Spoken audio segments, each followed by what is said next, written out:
Good afternoon everyone. आज हम विश्व के भूगोल की शुरुआत करेंगे। विश्व के भूगोल की आज फर्स्ट क्लास लेंगे जो कि होगी महाद्वीपों की।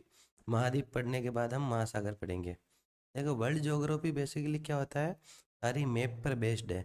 जितना हमें मैप की नॉलेज होगी, जितना हमें मैप का ज्ञान होगा, उतना ही ज़्यादा हम उसके बारे में क्वेश्चन सॉल्व कर पाएंगे। क्योंकि आजकल जो एग्ज़ाम का पैटर्न चल रहा है, सिंपल ये सवाल नहीं आते कि कहाँ पर ये है, कहाँ पर वो है। आजकल लोकेशन पूछी जाती है, जैसे यूरोप महाद्वीप की लोकेशन एशिया के कौन सी दिशा में है, अफ्रीका महाद्वीप की लोकेशन किधर है, फोकलैंड द्वीप कहाँ पर है। तो जितना हम मैप से इसके बारे में स्टडी करेंगे ना, उतना ही अपने लिए सही रहेगा। तो आज से हम एक एक करके सभी महाद्वीप पढ़ेंगे और आज हम शुरुआत करेंगे उत्तरी अमेरिका महाद्वीप से। महाद्वीप पढ़ने से पहले सबसे पहले हमें पता होना चाहिए कि विश्व में टोटल 7 महाद्वीप होते हैं। आपने ये तो पहले सुना ही होगा, विश्व में 7 महाद्वीप होते हैं। कौन कौन से 7 महाद्वीप? पहला महाद्वीप है एशिया, दूसरा यूरोप, तीसरा अफ्रीका, चौथा उत्तरी अमेरिका,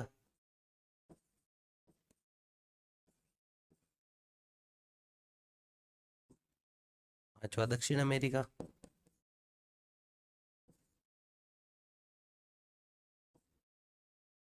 अंटार्कटिका।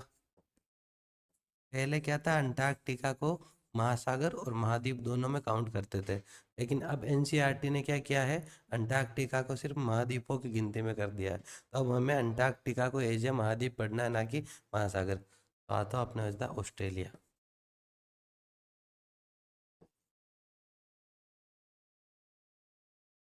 अब इनमें एक सवाल ये बनता है, कौन सा महाद्वीप सबसे बड़ा है और कौन सा महाद्वीप सबसे छोटा है। तो हमें ये पता होना चाहिए कि कौन सा महाद्वीप सबसे बड़ा है या फिर छोटा कौन है। महाद्वीपों का बढ़ता क्रम घटता क्रम ये भी आजकल पूछा गया है। तो हम देखेंगे क्षेत्रफल के आधार पर। क्षेत्रफल के आधार पर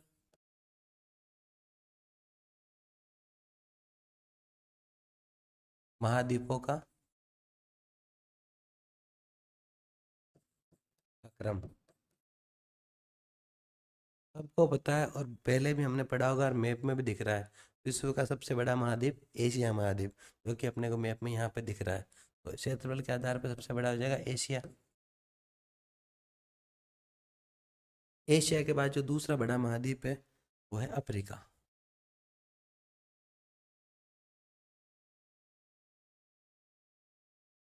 अफ्रीका महाद्वीप के बाद तीसरा जो बड़ा महाद्वीप है उत्तरी अमेरिका।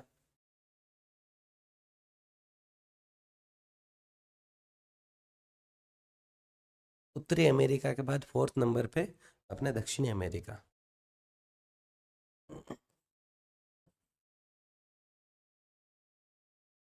इसके बाद जो है नीचे दक्षिणी ध्रुव पे हमें दिखाई दे रहा है, ये हमारा है अंटार्कटिका महाद्वीप। ठीक है, इसकी लोकेशन दक्षिणी ध्रुव पे, दक्षिणी ध्रुव यहाँ पर अंटार्कटिका महाद्वीप के। तो ये अपने 5वें नंबर पे आ जाएगा अंटार्कटिका।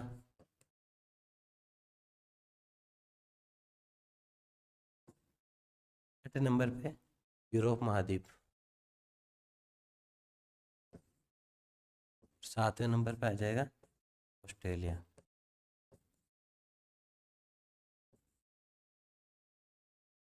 ये तो हो गया क्षेत्रफल के आधार पर महाद्वीपों का क्रम। क्षेत्रफल मतलब आकार के आधार पर कौन सा महाद्वीप सबसे बड़ा है, कौन सा छोटा है।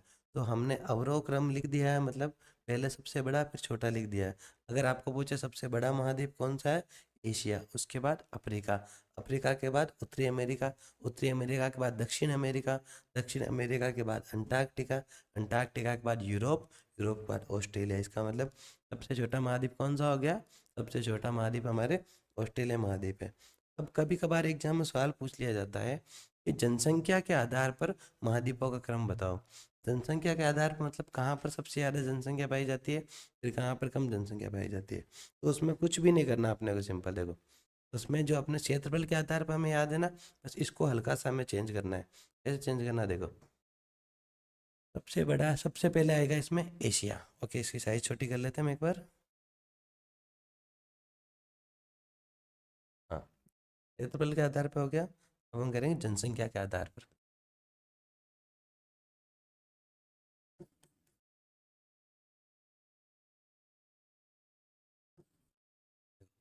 जनसंख्या के आधार पर सेम कॉमन होगा, जनसंख्या के आधार पर भी विश्व की सबसे ज़्यादा जनसंख्या कह दो या विश्व में सबसे बड़ा महाद्वीप कह दो, आकार के आधार पर दोनों एशिया ही होगा।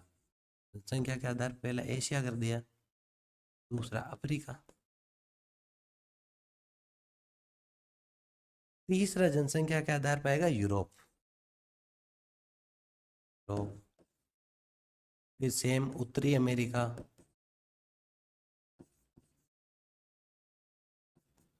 5 दक्षिण अमेरिका, इसके बाद आएगा ऑस्ट्रेलिया,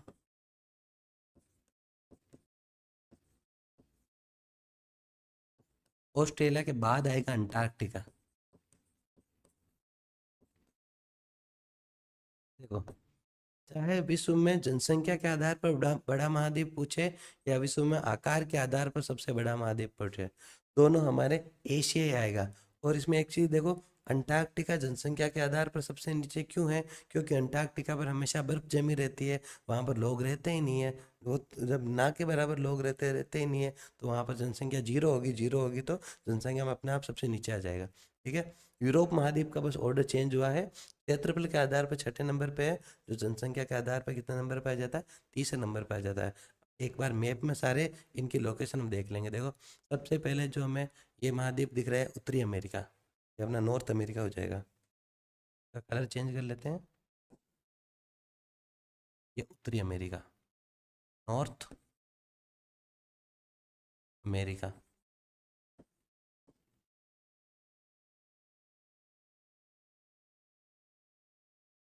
विजिबल है सबको?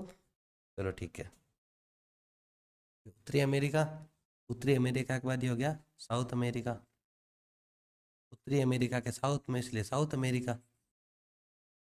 पहले ये दोनों एक ही थे, लेकिन बाद में क्या हुआ, यहाँ से एक पनामा नहर निकाली गई, पनामा नहर निकाली गई जिसने नॉर्थ अमेरिका को साउथ अमेरिका से अलग कर दिया। इसके बाद है ये अफ्रीका महाद्वीप,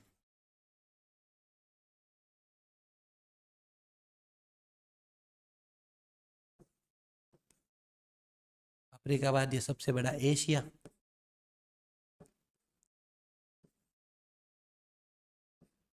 एशिया के बाद यूरोप,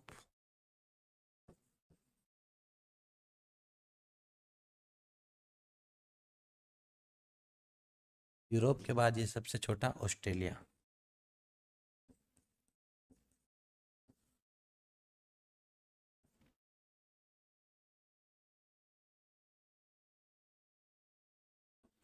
इसके बाद जो सबसे अपने दक्षिण में दिख रहा है, दक्षिणी ध्रुव पर, यह है अपना अंटार्कटिका महाद्वीप।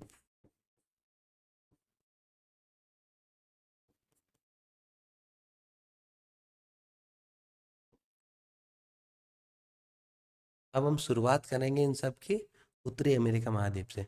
एक बार हम मैप में उत्तरी अमेरिका महाद्वीप की लोकेशन देख लेते हैं, उसके बाद इसके बारे में पर्सनली आगे बढ़ेंगे। ठीक है, ये नॉर्थ अमेरिका है, नॉर्थ अमेरिका के यहाँ पर देखो हमें ये एक द्वीप दिख रहा है, इस द्वीप का नाम है ग्रीनलैंड द्वीप।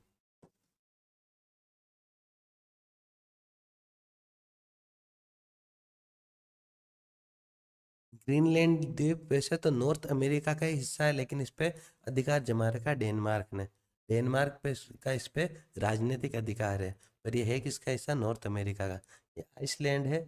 और अब हम सिर्फ है ना उत्तरी अमेरिका के बारे में पढ़ेंगे, तो उत्तरी अमेरिका पर चलते हैं। पहले हमें उत्तरी अमेरिका के बारे में ये पता होना चाहिए कि उत्तरी अमेरिका में कहाँ कहाँ पर कौन से द्वीप है और कहाँ कहाँ पे खाड़ी है, कहाँ पर अपने प्रायद्वीप है, कहाँ पर जल संधि है। इसके लिए मैं पहले आपको समझा देता हूँ। एक चीज़ होती है प्रायद्वीप। देखो, प्रायद्वीप का कंसेप्ट क्या है? जैसे भारत को हम बोलते हैं भारतीय प्रायद्वीपीय देश है। प्रायद्वीप का मतलब होता है वह भौतिक स्थल राशि जो 3 तरफ से जल से घिरी होती हो। ये अपना भारत है, इधर अपने अरब सागर, इधर अपने हैं हिंद महासागर, इधर बंगाल की खाड़ी, ये भारत का ये नीचे वाला दक्षिणी भूभाग है। इसको हम कहेंगे, इसलिए भारत को प्रायद्वीपीय देश कहते हैं, क्योंकि भारत के तीनों तरफ जल है, एक तरफ स्थल है। सेम वैसे ही जैसे प्रायद्वीप होता है, उसका जस्ट अपोजिट होता है खाड़ी। खाड़ी में क्या होता है? जैसे यहाँ पर देख लो आप, यहाँ पे स्थल है, यहाँ पे स्थल है, यहाँ पे स्थल है, यहाँ पे जल है। तो इस अपन भौतिक राशि को, भौतिक जल राशि को खाड़ी संज्ञा देते हैं। तो खाड़ी और प्रायद्वीप लगभग एक दूसरे के अपोजिट ही है। इसके बाद है द्वीप। द्वीप क्या होता है? देखो, जैसे ये है देश, इसके चारों तरफ सिर्फ पानी ही पानी है, चारों तरफ पानी है तो इसको द्वीप कह दिया। तीन तरफ पानी है तो प्रायद्वीप कह दिया। तीन तरफ स्थल है तो हमने इसको खाड़ी नाम दे दिया। फिर एक होता है जल संधि। जल संधि क्या होती है? जैसे यहाँ पर आर्कटिक महासागर है, यहाँ पर अटलांटिक महासागर है।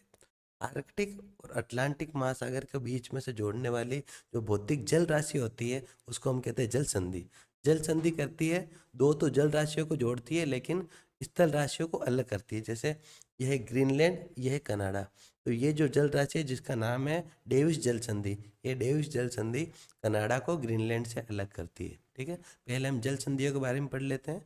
इसमें तीन जल संधियाँ पढ़ेंगे पहले, मेन रूप से, मुख्य रूप से। पहले हमारी है डेविस जल संधि।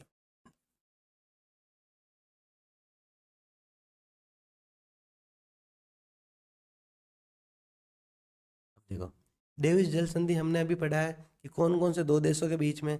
देखो, ये हो जाएगा डेविस। एक तो हो गया हमारा ग्रीनलैंड।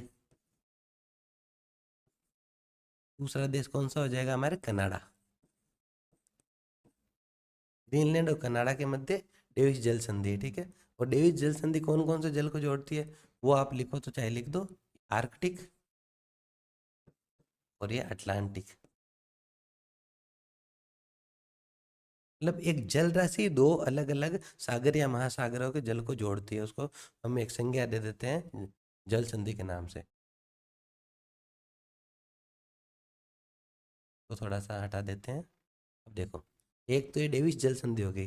दूसरा देखो, मैंने आपको बताया था यहाँ पे नीचे एक नहर निकाली गई जिसे पनामा नहर कहते हैं। 1914 में 82 किलोमीटर नहर, 82 किलोमीटर की नहर निकाली गई थी, जिससे उत्तरी अमेरिका का भौतिक भूभाग दक्षिण अमेरिका के भूभाग से अलग हो गया। ठीक है, तो अलग हो गया तो अब इसको एक जल संधि का नाम दे दिया। ये जल संधि हो जाएगी पनामा नहर जल संधि।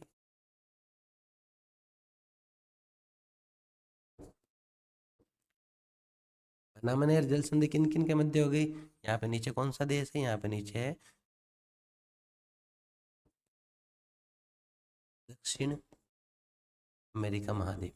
ठीक है, डेविस जल संधि कनाडा और ग्रीनलैंड के मध्य, और पनामा नहर जल संधि उत्तरी अमेरिका और दक्षिण अमेरिका के मध्य। इसके बाद यहाँ पर हमने देखा, यहाँ पर ये उत्तरी अमेरिका है, लेकिन उत्तरी अमेरिका के इस दिशा में रूस है। ये रूस, ये एशिया महाद्वीप है। ठीक है ना, आप ये मत समझ लेना उत्तरी अमेरिका के इधर कुछ भी नहीं है। जैसे इस मैप में हमें उत्तरी अमेरिका के इधर कुछ भी दिखाई नहीं दे रहा। पृथ्वी गोल है तो इसका मतलब इसके बाद क्या आएगा? ये आएगा। सिंपल कंसेप्ट है, इसमें कुछ वो तो लॉजिक है नहीं। अब इसमें आप देखो, ये हमारा देश है, इस देश का नाम अलास्का। इस देश का नाम कनाडा। इस देश का नाम यूएस है। इस देश का नाम मेक्सिको। ठीक है, वैसे तो 23 कंट्री है नॉर्थ अमेरिका में, लेकिन मुख्य रूप से हमें चार ही पढ़नी है। ठीक है ना, ज़्यादा के बारे में हमें ध्यान नहीं देना। अब ये अलास्का और ये रूस, इन दोनों के बीच में ये जो जल संधि है, जो जो प्रशांत महासागर को आर्कटिक महासागर से जोड़ रही है, इस जल संधि का नाम है बेरिंग जल संधि।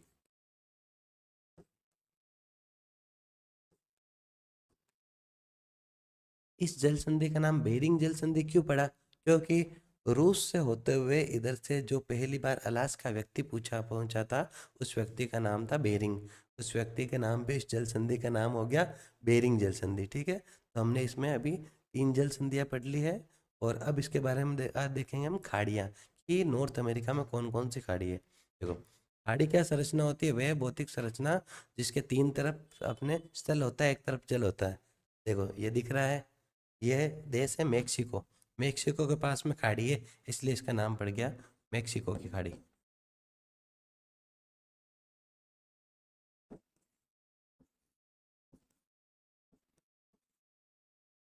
ये मेक्सिको की खाड़ी हम क्यों पढ़ते हैं? क्योंकि मेक्सिको की खाड़ी विश्व की सबसे बड़ी खाड़ी है। वर्ल्ड ज्योग्राफी में होता क्या है, वही चीज़ें तो ज़्यादा इंपॉर्टेंट होती है। जैसे जो सबसे बड़ा होगा, सबसे ऊंचा होगा, सबसे लंबा होगा, सबसे चौड़ा होगा, वही चीज़ें पढ़नी पड़ती है। तो ये विश्व की सबसे बड़ी खाड़ी है मेक्सिको खाड़ी, तो इसके बारे में तुम्हें पढ़ना ही पड़ेगा। इसके बाद जो कनाडा में हमें दिख रही है हडसन की खाड़ी,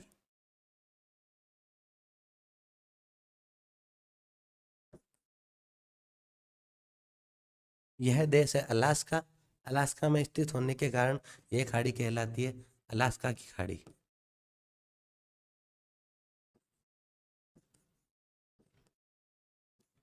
और यहाँ पर यह देश है कैलिफोर्निया। कैलिफोर्निया में स्थित होने के कारण यह कहलाएगी कैलिफोर्निया की खाड़ी।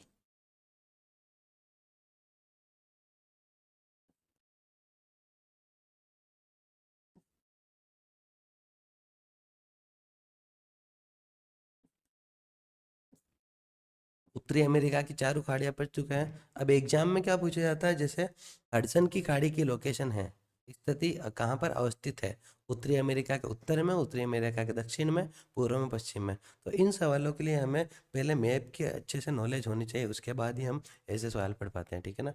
अब देख लो, ये हडसन की खाड़ी हो गई, अलास्का की खाड़ी, कैलिफोर्निया की खाड़ी, मेक्सिको खाड़ी।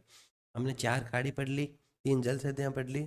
अब हम पढ़ेंगे जो उत्तरी अमेरिका के मुख्य द्वीप है। द्वीप आपको मैंने बता दिया, जो चारों तरफ से जल से घिरे हुए राशि होती है उसको हम द्वीप की संज्ञा देते हैं।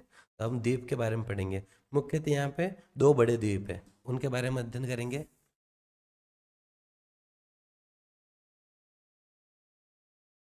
देखो, पहला जो द्वीप हमें ग्रीनलैंड दिख ही रहा है, तो हम पहले ग्रीनलैंड के बारे में पढ़ेंगे।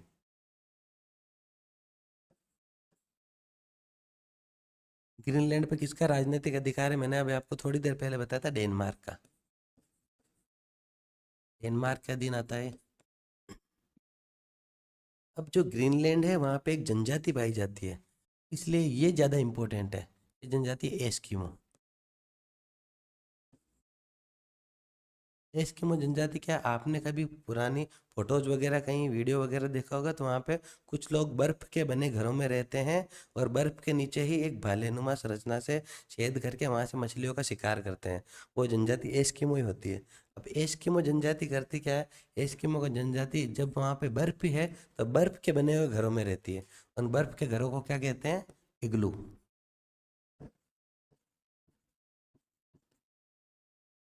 एस्किमो जनजाति जो बर्फ के बने घरों में रहती है, उन बर्फ के घरों को कहते हैं इग्लू। ठीक है, इतना आपको समझ में आ गया। अब देखो, इसके बाद मैंने आपको बताया था वो हथियार का यूज करते हैं मछली को पकड़ने के लिए, मछली का शिकार करने के लिए। तो उस हथियार को कहा जाता है हार्पून। हार्पून। अब देखो, रह लिए, शिकार कर लिए, अब उनको भी ट्रांसपोर्टेशन की व्यवस्था तो चाहिए होगी। तो ट्रांसपोर्टेशन के लिए वो एक कुत्ते की प्रजाति जिसका नाम है रेंडियर। रेंडियर कुत्तों को एक साथ चार पांच को बांध के पीछे इस पे एक बैलगाड़ी की तरह कुछ लकड़ी रख देते हैं जिसपे बैठ के ट्रेवलिंग कर लेते हैं। उस गाड़ी को कहते हैं अपन रेंडियर की गाड़ी, स्लेज। तो देखो, ग्रीनलैंड के बारे में क्या क्या हो गया। ग्रीनलैंड वैसे तो उत्तरी अमेरिका का है, अब फिजिकली आधार पर देखें तो, लेकिन इस पर राजनीतिक अधिकार किसका है, डेनमार्क का है। यहाँ पर कौन सी जनजाति पाई जाती है, एस्किमो जनजाति पाई जाती है। और एस्किमो जनजाति क्या करती है, ये बर्फ के बने घरों में रहती है। उन बर्फ के घरों को क्या कहते हैं, इग्लू कहा जाता है। और ये किससे शिकार करते हैं, कौन से हथियार से, उस हथियार का नाम है हार्पून।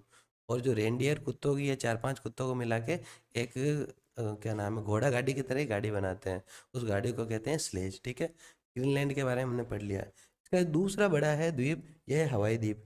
इन सबको मिला के हवाई द्वीप कहते हैं। इन हवाई द्वीप पे भी यूएसए का अधिकार है, ठीक है ना। ये हवाई द्वीप भी किसके अधीन आते हैं, ये उत्तरी अमेरिका के अधीन आते हैं और वैसे यूएसए के अधीन है। ये प्रशांत महासागर में लोकेट है। ये जो अपने को सागर दिख रहा है, ये प्रशांत महासागर है। दूसरा अपना है हवाई द्वीप।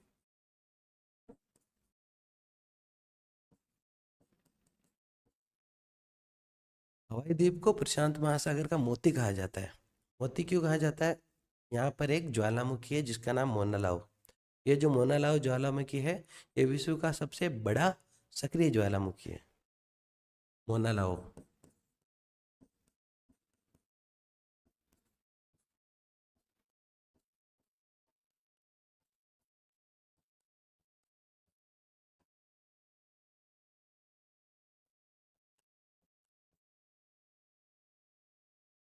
देखो, ये एक तो पानी में लोकेट है और इसके बाद ये ज्वालामुखी है जिससे हमेशा लावा निकलता रहता है। तो ऐसा लगता है जैसे अगर फ्लाइट वगैरह से जाता है जैसे कोई मोती हो, पानी में कोई मोती निकल रहा हो लाल कलर का, उस टाइप का दिखता है। इसलिए इसको प्रशांत महासागर का मोती कहा जाता है। किसको? हवाई द्वीप को। किसकी वजह से? मोना लाओ की वजह से। तो एक तो हमने ज्वालामुखी पढ़ लिया, मोना लाओ विश्व का सबसे बड़ा सक्रिय ज्वालामुखी जो हवाई द्वीप में स्थित है, इसकी वजह से हवाई द्वीप को क्या कहते हैं? प्रशांत महासागर का मोती कहा जाता है। इसके बाद हवाई द्वीप में एक शहर है जिसका नाम होनोलुलु।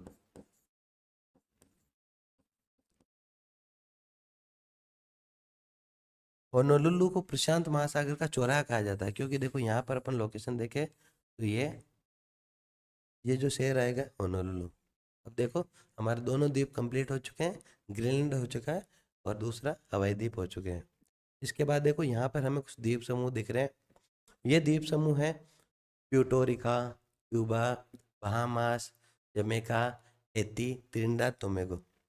यहाँ पे यूरोप महाद्वीप है। जब कोलंबस पहली बार उत्तरी अमेरिका आया था, फिर अमेरिका आया था, सबसे पहले वो यहीं पर पहुंचा था। तो यहाँ पर पहुंचा था तो उसने कहा वाह, मैंने नई दुनिया की खोज कर ली, मैंने नया देश देख लिया, नई दुनिया देख ली। तो इस वजह से उत्तरी अमेरिका महाद्वीप को नया नई दुनिया का महाद्वीप कहा जाता है, ठीक है ना। क्योंकि जब पहली बार कोलंबस यहाँ पे आया था तो उसने कहा मैं नई दुनिया की खोज करी, इसलिए उत्तरी अमेरिका को नई दुनिया भी कहा जाता है या फिर नई दुनिया का महाद्वीप भी कहा जाता है। इसके बाद हम नेक्स्ट पढ़ते हैं उत्तरी अमेरिका के प्रमुख पर्वत और पठार। देखो कोई से भी महाद्वीप को पढ़ने की सिर्फ तीन ही चीजें होती है। पहले तो महाद्वीप में कितने पर्वत और पठार है वो पढ़ लो। दूसरा, महाद्वीप में कितनी नदियां व झीलें हैं वो पढ़ लो। तीसरा, महाद्वीप में कितने मरुस्थल व घास के मैदान हैं।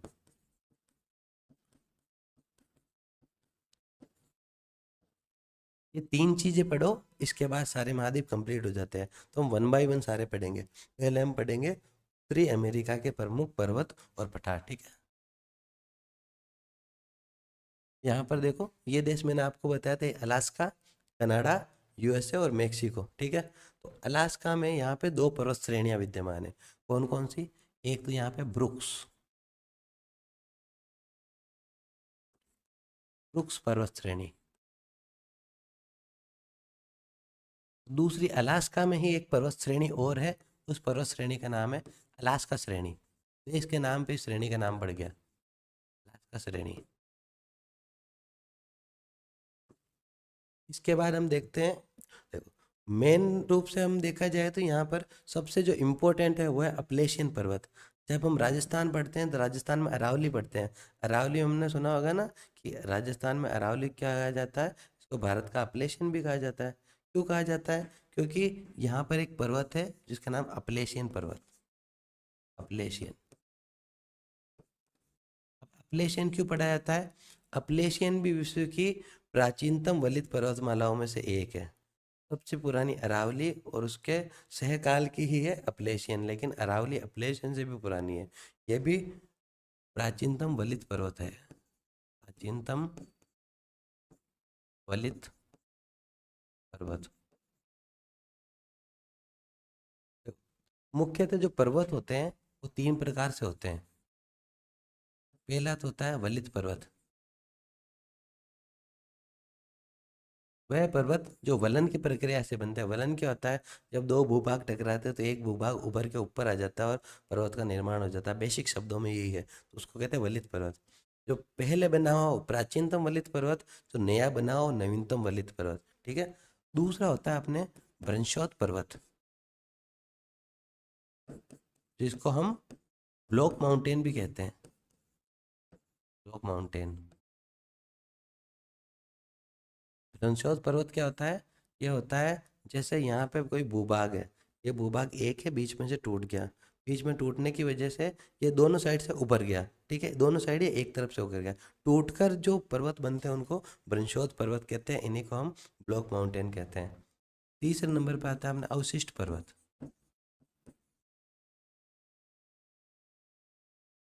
अवशिष्ट पर्वत क्या होते हैं?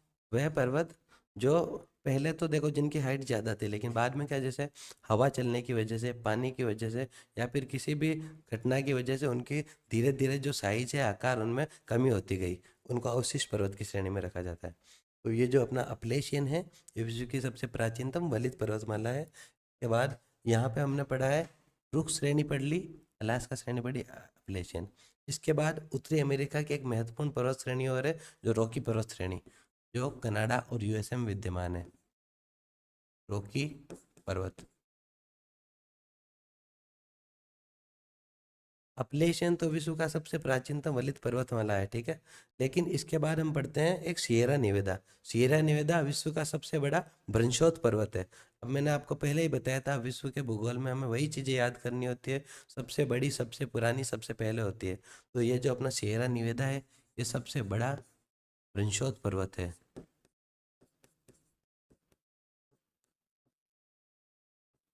सिएरा निवेदा, तो ये वैसे ही इंपॉर्टेंट हो जाता है, विश्व का सबसे बड़ा।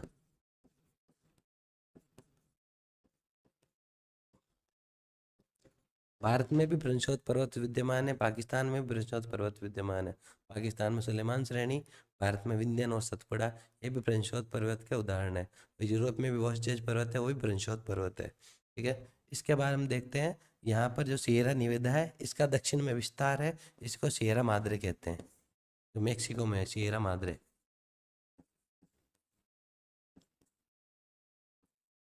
इसके अलावा कोस्टकेड और कोस्ट रेंज, दो श्रेणियां और है। ये रही कोस्ट रेंज श्रेणी, कोस्टकेड श्रेणी। कोस्ट रेंज, कोस्टकेड, ये इतनी ज़्यादा इम्पोर्टेंट नहीं है। अब देखो, हमें दिख रहा है जैसे उत्तरी अमेरिका का जो पूरा पश्चिमी भूभाग है, ब्रुक्स श्रेणी से लेकर Brooks, Alaska, Coast Range, Cascade, Sierra Nevada, Sierra Madre, ऐसा लग रहा है जैसे इसका पूरा पश्चिमी भूभाग है ना, एक पर्वत श्रेणी है। तो ब्रुक्स श्रेणी से लेकर सिएरा मांद्रे तक, ये सारी पर्वत श्रेणियाँ, ये सब पश्चिम में है, इसलिए इनको एक नाम दिया जाता है, पश्चिमी कार्डिलेरा।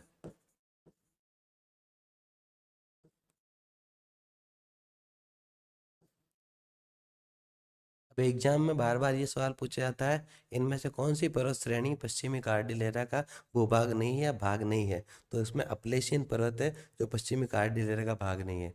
इसके बाद एक सवाल बनता है कि इनमें से कौन सी पर्वत श्रेणी उत्तरी अमेरिका की सबसे लंबी पर्वत श्रेणी है। मैंने मैप में भी देखो रॉकी पर्वत श्रेणी को सबसे लंबी बताया, और वैसे भी रॉकी पर्वत श्रेणी उत्तरी अमेरिका की सबसे लंबी पर्वत श्रेणी है।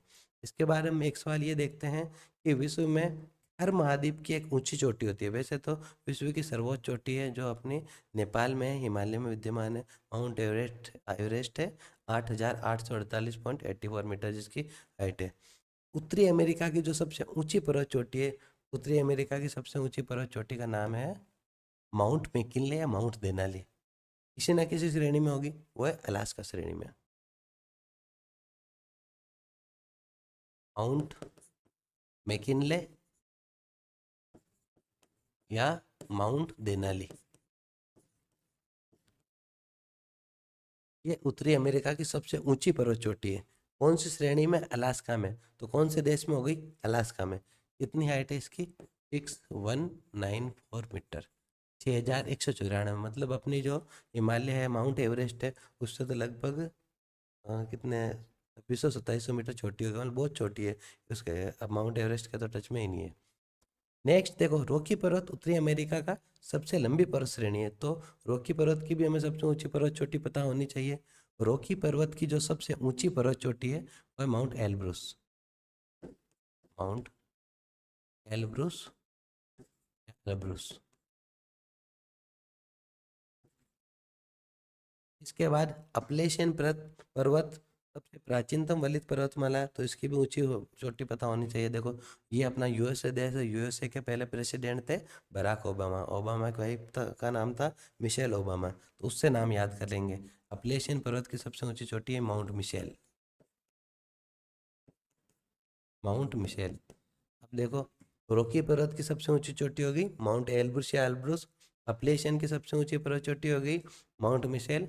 और अलास्का की सबसे ऊंची चोटी हो गई माउंट मैकिनले या देनाली, जो कि उत्तरी अमेरिका की सबसे ऊंची पर्वत चोटी है। ये पर्वतों का सारा इसका खत्म हो गया। अब इसके बाद हम नेक्स्ट देखते हैं पठार। अब इसके पठार बचे हैं। पठार क्या होता है देखो, एक होता है पर्वत, वह पर्वत जो ऊपर से फ्लैट होगा तो उसको पठार कह दिया। सिंपल बेसिक शब्दों में, ये पर्वत है, ऊपर से काट दो, ऊपर से इसको काट दिया, इसी शेप पे जाइए, ये पठार हो गया। ठीक है। मेनली जो भी किले होते हैं जो अपने पर्वतों पर बने हुए रहते हैं, वो मुख्यतः पठारों पर ही बनते हैं, क्योंकि यहाँ पे कोई संरचना है घर बनाने के लिए, अगर आकृति ऐसी तीखी होगी, त्रिभुजाकार होगी, यहाँ पर तो हम घर बना नहीं सकते। तो मेन जो जो भी सारे किले हैं सारे पठार पर ही बनाए गए हैं। अब यहाँ पर देखो, ये हमें दिख रहा है कि यहाँ पे यह ब्रुक श्रेणी और यहाँ पे अलास्का श्रेणी। तो ब्रुक्स और अलास्का श्रेणी के बीच में एक पठार है, इस पठार का नाम है यूकोन का पठार। यूकोन का पठार, यूकोन का पठार देखो हमें दिख रहा है कि ये जो यूकोन का पठार है तो ब्रुक्स और अलास्का श्रेणियों के मध्य स्थित है। तो ऐसे पठार जो पर्वत श्रेणियों के मध्य स्थित हैं, उनको अंतरा पर्वतीय पठार कहा जाता है। तो यूकोन एक प्रकार से अंतरा पर्वतीय पठार है। इसके बाद हम एक पठार देखते हैं, यह है कोलोराडो का पठार। कौन सा देश है ये? अपना यूएस है। तो कहाँ पर? USA, Colorado.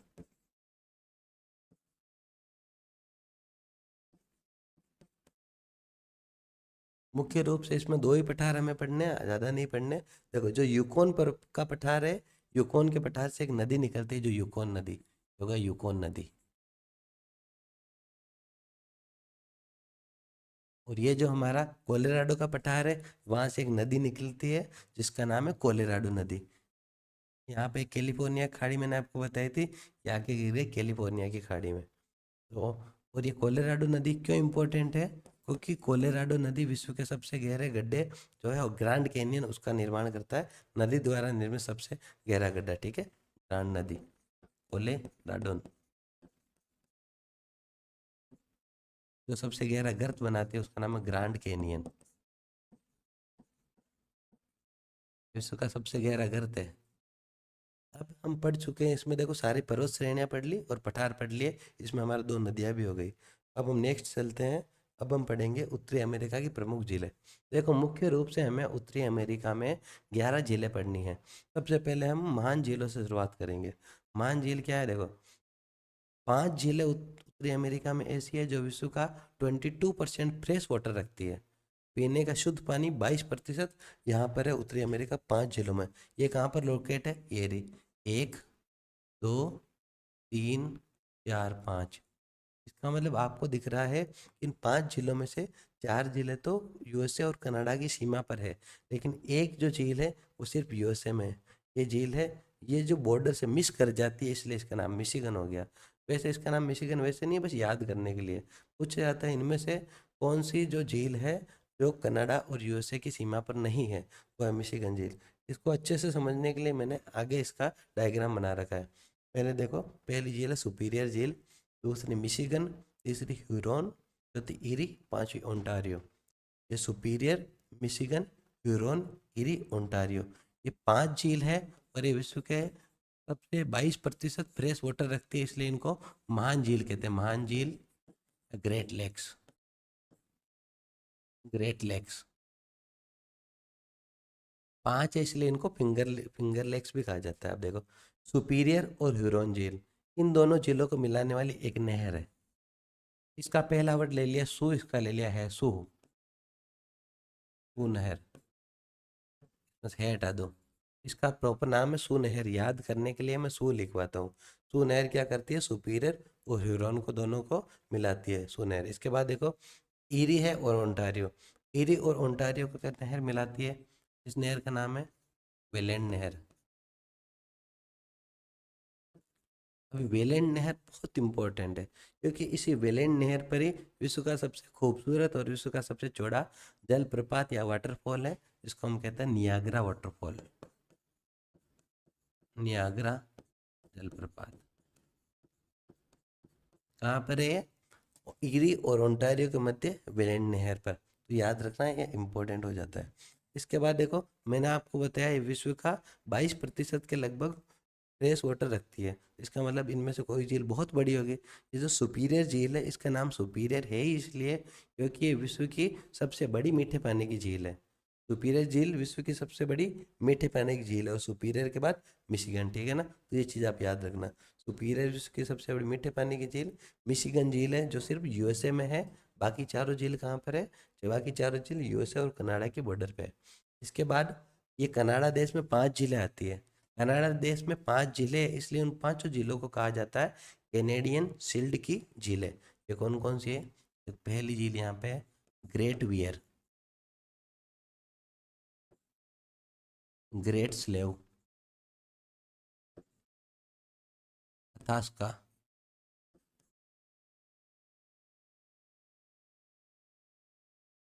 Rainier,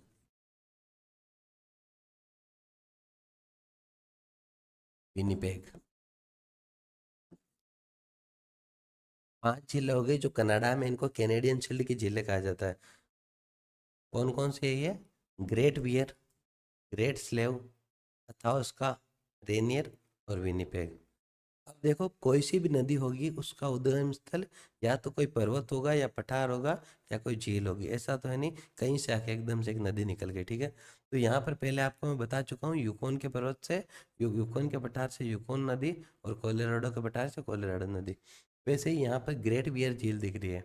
great beer झील से एक नदी निकलती है, उस नदी का नाम मैकेंजी नदी,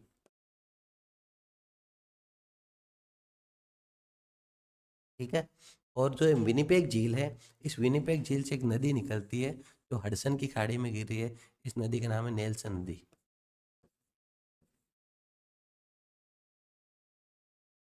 विनिपेग जो शहर है जहाँ पर विनिपेग झील है, ये विश्व की सबसे बड़ी गेहूं की मंडी है, ध्यान रखना, कनाडा में ना, विनिपेग।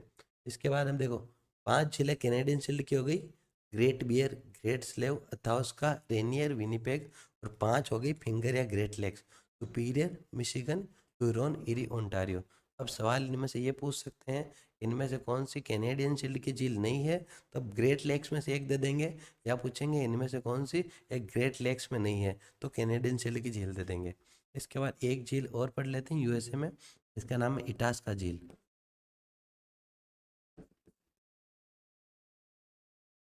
इटास्का झील क्यों इंपॉर्टेंट है? क्योंकि यहाँ से एक नदी निकलती है, जिस नदी का नाम है मिसिसिपी। मिसिसिपी नदी क्यों पढ़ते हैं? देखो, विश्व में 3 नदियाँ ही मेन इंपॉर्टेंट है, सबसे जो बड़ी बड़ी नदियाँ हैं। पहली नदी है नील नदी, जो विश्व की सबसे लंबी नदी है। कहाँ पर है? अफ्रीका महाद्वीप में।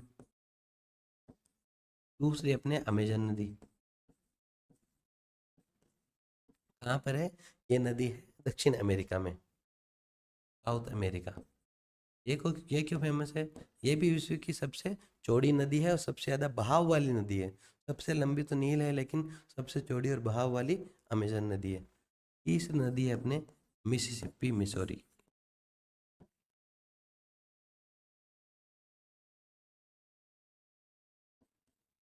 नदी का नाम तो मिसिसिपी है, पर मिसौरी इसका इसकी सहायक नदी है, इसलिए हम साथ में नाम लेते हैं मिसिसिपी, मिसौरी।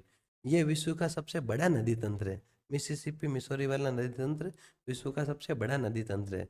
नदी तंत्र का मतलब होता है एक नदी निकलती है और आसपास से मिलकर उसमें बहुत सारी जलधाराएं आकर मिलती है। जब इसमें आसपास की बहुत सारी जलधाराएं मिलती है, तो जो पूरा जो स्ट्रक्चर बन जाता है नदी का, उसको हम एक नदी तंत्र का नाम देते हैं।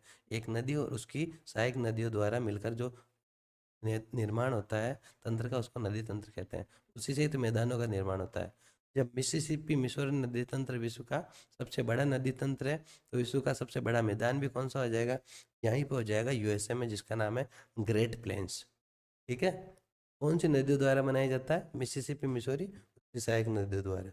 और इसकी सहायक नदी हम आगे पढ़ेंगे। ये 5 हो गई इसकी कैनेडियन शील्ड की झीलें, 5 हो गई महान झीलें या ग्रेट लेक, ठीक है।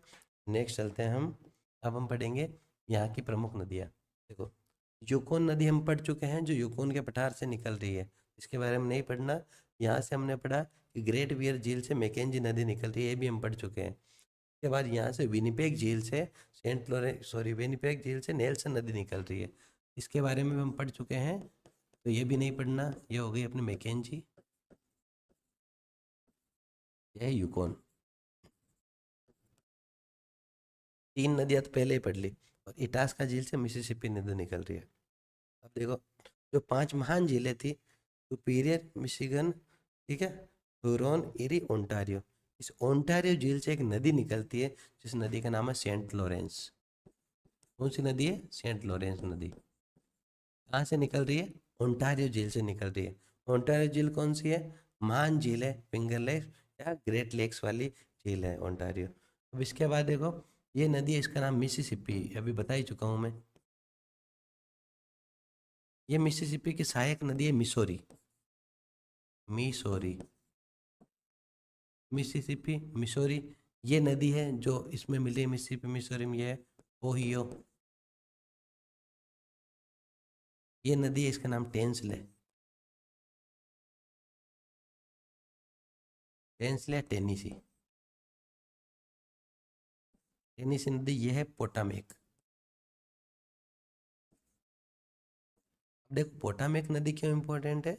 पोटामेक नदी इसलिए इम्पोर्टेंट है क्योंकि पोटामेक नदी के किनारे एक शहर है जिसका नाम है वॉशिंगटन डीसी। आप सब जानते हो, अमेरिका की राजधानी क्या? Washington DC. ये वॉशिंगटन डीसी कौन सी नदी के किनारे है? पोटामेक नदी के किनारे। और वॉशिंगटन डीसी में क्या क्या है? वर्ल्ड बैंक का हेड ऑफिस है, इसमें आईएमएफ का हेड ऑफिस है। इसके बाद हम देखते हैं, देखो, मिसिसिपी, मिसोरी, ओहियो, टेंसले या टेनिसी। पूछ लिया जाए मिसिसिपी की सहायक नदियाँ, तो हम बता देंगे ओहियो, मिसोरी, टेंसले, टेनिसी, ये इसकी सहायक नदियाँ हैं। इसके बाद हम देख चुके हैं, ये वाली थी कोलोराडो नदी, जो यहाँ पर कैलिफोर्निया की खाड़ी में गिर रही थी। इसके बाद देखो, यहाँ से एक नदी निकलती है, रियो डी ग्रांडे। रियो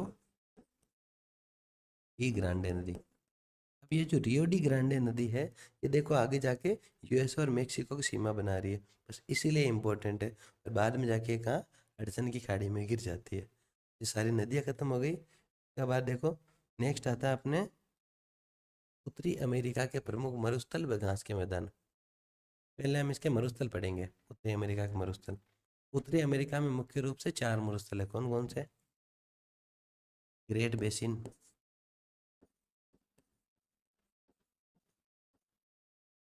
मोजाबे,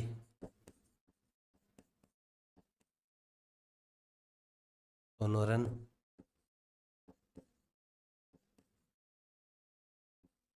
चिहुआहुन।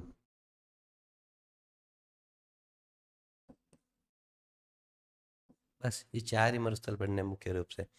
इनमें से चिहुआहुन सबसे इम्पोर्टेंट है, चित्र में भी दिख रहा है सबसे बड़ा। और वैसे चिहुआहुन उत्तरी अमेरिका का सबसे बड़ा मरुस्थल है। कहाँ पर स्थित है? यह है यूएसए में स्थित है। इसके बाद चिहुआहुन के ऊपर ही यहाँ पर कोलोराडो का पठार है, यह है कोलोराडो का पठार। और मिसिसिपी, मिसौरी नदी और उसकी सहायक नदियों द्वारा जो विश्व का सबसे बड़ा मैदान बनाया जाता है, ग्रेट प्लेन्स, वो यहाँ पर स्थित है। ग्रेट प्लेन्स, इसका मतलब ग्रेट प्लेन्स कौन कौन से देशों में विद्यमान है? ग्रेट प्लेन्स कनाडा और यूएसए में अवस्थित है। ठीक है, ये हमने पढ़ लिया। चार मरुस्थल, ग्रेट बेसिन, मोजाबे, सोनोरन, ठीक है, और चिहुआहुन, सबसे बड़ा चिहुआहुन। कोलोराडो का पठार, जिससे कोलोराडो नदी निकलती है, जो सबसे गहरे गर्त जिसका नाम है ग्रांड कैनियन, उसका निर्माण करती है। अगला ग्रेट प्लेन्स, जो मिसिसिपी, मिसौरी द्वारा बनाया जाता है। मरुस्थल के बाद हमें घास के मैदान। देखो, घास के मैदानों की वजह से पहले हमें एक चीज़ पता होनी चाहिए, ये हमारा ग्लोब होता है। ग्लोब में ये अपनी होती है भूमध्य रेखा, जिसको हम बोलते हैं 0 डिग्री अक्षांश। इसके बाद ये होती है 23.5 डिग्री, जिसको हम बोल 23.5 डिग्री उत्तरी अक्षांश, जिसे हम बोलते हैं कर्क रेखा। इधर होती है 23.5 डिग्री दक्षिणी अक्षांश, जिसे हम बोलते हैं मकर रेखा। ठीक, ये सबको पता है। अब देखो, जब सूर्य के चारों ओर पृथ्वी चक्कर काटती है, तो हमें ऐसा प्रतीत होता है जैसे सूर्य यहाँ से लेकर यहाँ तक ही रोटेट कर पाता है। अब सूर्य कर्क रेखा से ना तो ऊपर ना मकर रेखा से नीचे, ऐसा नहीं जाता। तो घूमती तो पृथ्वी है, पर बताने के लिए बता रहा हूँ, ठीक है ना। तो यहाँ पर हमेशा गर्मी रहती है, गर्मी मतलब उष्ण। इसलिए कर्क रेखा से लेकर मकर रेखा के बीच का जो भी रीजन है, उसको हम कहते हैं उष्ण कटिबंध। उष्ण कटिबंध। यहाँ पर 66.5 डिग्री अक्षांश, यहाँ पर भी 66.5 डिग्री दक्षिणी अक्षांश। तो 66 डिग्री उत्तरी अक्षांश है, इसको हम कहते हैं आर्कटिक वृत्त। आर्कटिक रेखा, आर्कटिक वृत्त। और जो 66.5 डिग्री दक्षिणी अक्षांश है, जिसको हम कहते हैं अंटार्कटिक वृत्त, क्योंकि अंटार्कटिका के पास है। ठीक है। अब देखना, यहाँ पर दक्षिणी ध्रुव है, यहाँ पे उत्तरी ध्रुव है, और ध्रुव पर हमेशा बर्फ जमी रहती है। बर्फ जमी रहती है, इसलिए ये कौन सा कटिबंध हो जाएगा? शीत कटिबंध। शीत कटिबंध हो गया, ये भी शीत कटिबंध। ये इतना उष्ण कटिबंध, ये शीत और शीत, ये बीच वाला शीत प्लस उष्ण, शीतोष्ण कटिबंध। ठीक है, ये वाला रीजन कहलाएगा शीतोष्ण कटिबंध। ये वाला रीजन कहलाएगा शीतोष्ण कटिबंध। शीतोष्ण और शीतोष्ण। अब देखो इसमें, ये जो रेखा है, ये है अपनी कर्क रेखा। ठीक है, उत्तरी अमेरिका से गुजर रही है कर्क रेखा। तो कर्क रेखा से ऊपर वाला रीजन क्या हो जाएगा? शीतोष्ण कटिबंध। सिंपल है ना, इसमें कोई दिक्कत नहीं है। आप देखो, यहाँ पर शीतोष्ण कटिबंधीय घास के मैदान पाए जाते हैं। ठीक है, उत्तरी अमेरिका में जो शीतोष्ण कटिबंधीय घास के मैदान पाए जाते हैं, उनको हम कहते हैं प्रेरीज। क्या कहते हैं? प्रेरीज।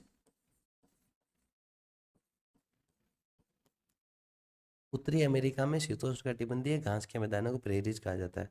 बस प्रेरीज को अलग अलग जगह अलग अलग नामों से जाना जाता है। जैसे कनाडा में मैंने आपको बताया था, विनिपेग में सबसे बड़ी गेहूं की मंडी है।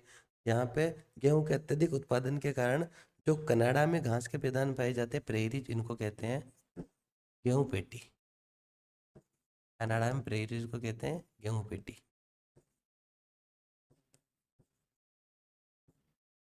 और यहाँ पे जो यूएसए में जहाँ मिसिसिपी, मिसौरी, टेंसले, ओहियो नदी मिलती है, उस शहर का नाम है सेंट लुइस।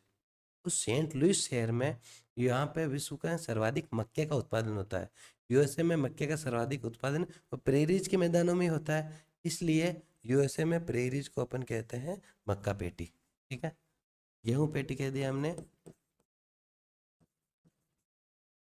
कनाडा, और यूएसए में हमने इसको क्या नाम दे दिया? यूएसए में हमने इसको नाम दे दिया मक्का पेटी। क्लियर है? घास के मैदान, शीतोष्ण कटिबंधीय घास के मैदान क्यों है? क्योंकि ये कर्क रेखा है, कर्क रेखा से ऊपर जो भी आएगा शीतोष्ण कटिबंध में आएगा, नीचे आएगा उष्ण कटिबंध में आएगा। अब देखो, यहाँ पे अपने मरुस्थल और घास के मैदान पूरे हो गए। तो नेक्स्ट पढ़ते हैं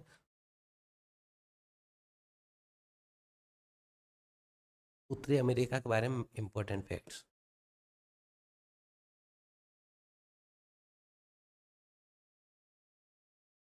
पहली चीज तो मैंने आपको बताई थी, उत्तरी अमेरिका को नई दुनिया कहते हैं। क्यों कहते हैं? क्योंकि जब कोलंबस ने इसको खोज की थी, तो इसको खोज की थी तो कोलंबस ने बोला था कि वाह, मैंने नई दुनिया खोज ली। पहले इसका लोगों को पता ही नहीं था। ठीक है, तो ये अमेरिका को नई दुनिया है, नई दुनिया का महाद्वीप कहते हैं। खोज किसने की थी? कोलंबस ने। अब देखो, कोलंबस ने उत्तरी अमेरिका की खोज थी, लेकिन एक व्यक्ति जिसका नाम है अमेरिको वेस्पुकी,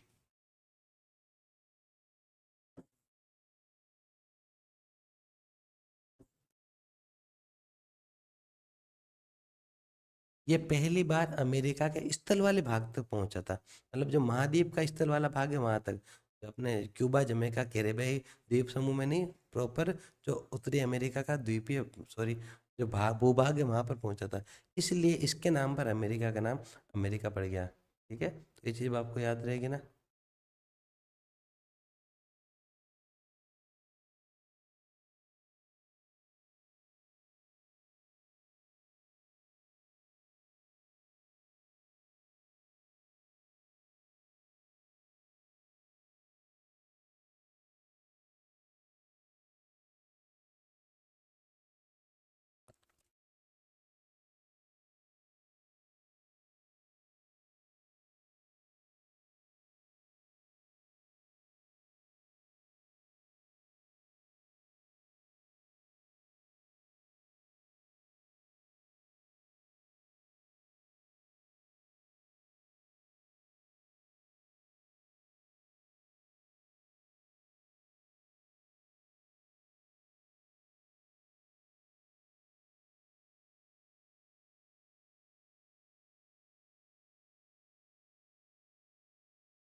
के बाद हम देखते हैं, ऑडियो आ रहा है सबको? चलो ठीक है, ऑडियो आ रहा है ना? देखो, पहले तो नई दुनिया की खोज किसने की थी? कोलंबस ने। और किसके नाम पे अमेरिका का नाम अमेरिका पड़ा? अमेरिगो वेस्पुकी। क्यों पड़ा? क्योंकि ये वही पहला व्यक्ति था जिसकी वजह से, जिसने पहली बार जो अमेरिका का भूभाग है, यहाँ पर देखो, यहाँ पर पहली बार टच करने वाला, यहाँ पर कोलंबस आया था पहले, लेकिन यहाँ पर अमेरिगो वेस्पुकी पहले आया था, इस वजह से इसका नाम अमेरिगो पड़ा। तो नई दुनिया कहते हैं। और एक इसमें देखो, एक मृत घाटी, आपने नाम सुना होगा, मृत घाटी या डेथ वैली। क्या है ये? पहले हम पढ़ते थे विश्व का सबसे गर्म स्थल है जो अल अजीजिया है, जो सहारा के मरुस्थल में है। लेकिन ये मरुस्थल जो टेम्परेचर है, जो उसका 59 डिग्री टेम्परेचर था, यह है 1922 में दर्ज किया गया, बाद में इसको खारिज कर दिया है। अब सबसे गर्म और शुष्क स्थान है मृत घाटी है। ये मृत घाटी कैलिफोर्निया में स्थित है। कहाँ पर? कैलिफोर्निया में। कैलिफोर्निया में जो सिएरा नेवादा का विस्तार है, वहाँ पर ये मृत घाटी है, डेथ वैली है, जो विश्व का सबसे गर्म व शुष्क स्थल है। गर्म व शुष्क। इसकी खोज भी किसने की थी? कोलंबस ने। ठीक है। इसके बाद हमने पढ़ा था विनीपेग। विनीपेग में क्या है? विनीपेग में विश्व की सबसे बड़ी गेहूं की मंडी है। गेहूं की मंडी सबसे बड़ी। इसके बाद हमने देखा था कि एक सुपीरियर झील विश्व की सबसे बड़ी मीठे पानी की झील है, वो हमें पता है। मिशिगन झील, मिशिगन झील के किनारे एक शहर है, जिस शहर का नाम है शिकागो। शिकागो शहर। शिकागो शहर किस लिए फेमस है? विश्व की सबसे बड़ी मांस की मंडी है शिकागो। सबसे बड़ी मांस की मंडी।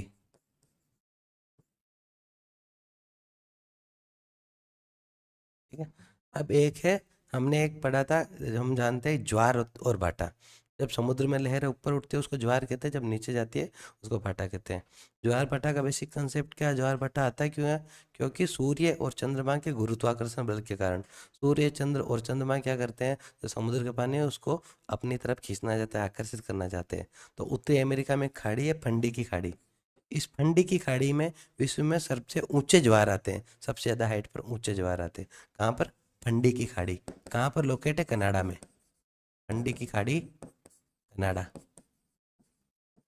यहाँ पर विश्व में सबसे ऊंचे ज्वार आते हैं, सबसे ऊंचे ज्वार आते हैं।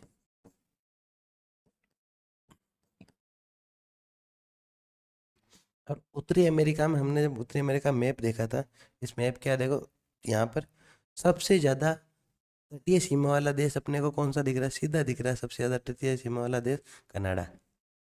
मैप में हम देख के, इसलिए मैंने आपको बोला था मैप बहुत इंपॉर्टेंट है। सबसे ज़्यादा तटीय सीमा वाला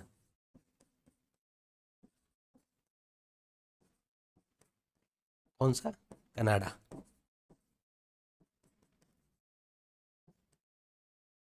इसके बाद हमें पता है विश्व में सबसे बड़ा देश कौन सा है? रूस है। रूस के बाद में कौन सा? कनाडा। कनाडा के बाद कौन सा? यूएसए। अब देखो, एक शंकुधारी वृक्ष होते हैं। शंकुधारी वृक्ष का मतलब शंकु की शेप ऐसी होती है, इस शेप में पेड़ होते हैं, इनको बोलते हैं शंकुधारी वृक्ष।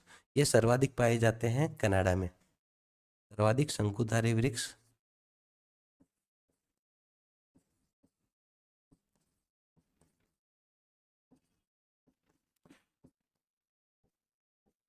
कनाडा में पाए जाते हैं। ठीक है। अब कनाडा में जो शंकुधारी वृक्षों को लोग काटते हैं उनको कहते हैं लंबरजैक। ठीक है। लंबरजैक। लंबरजैक। शंकुधारी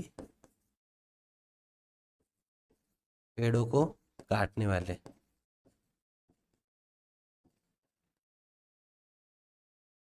ठीक है। ये हो गया। अब इसके बाद एक चीज़ रह गई, मैंने आपको बताया था पोटामेक। पोटामेक नदी के किनारे क्या था? Washington DC. वॉशिंगटन डीसी में क्या है? वॉशिंगटन डीसी में विश्व बैंक का कार्यालय है, मुख्यालय है, और वॉशिंगटन डीसी में ही आईएमएफ का मुख्यालय है। वॉशिंगटन डीसी, विश्व बैंक व आईएमएफ का मुख्यालय। यूएसए का एक शहर है जिसका आपको नाम पता है? न्यूयॉर्क। न्यूयॉर्क में क्या है? न्यूयॉर्क में यूएनओ का मुख्यालय। यूएनओ क्या है? यूएनओ मतलब अंतर्राष्ट्रीय संयुक्त राष्ट्र संघ, यूनाइटेड नेशन ऑर्गेनाइजेशन। यूएनए का मुख्यालय कहाँ पर है? यूएनए का मुख्यालय न्यूयॉर्क में, ठीक है। इसके बाद हम देखते हैं, अब मैं आपने फिलाडेल्फिया के बारे में पता है, जो अमेरिका की स्वतंत्रता की घोषणा है वो फिलाडेल्फिया से ही हुई थी। वो फिलाडेल्फिया भी यूएसए में है। कितने अपने पॉइंट हो गए थे? 10, 11। फिलाडेल्फिया इसे कहते हैं अमेरिका का जन्म स्थल।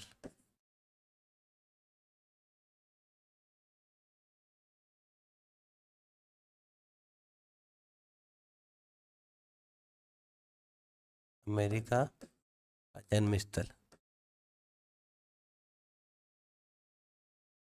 जैसे भारत में हैदराबाद में बॉलीवुड रामोजी फिल्म सिटी है।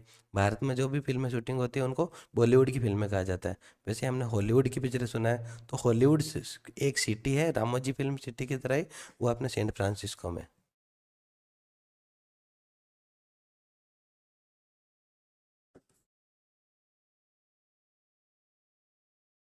हॉलीवुड।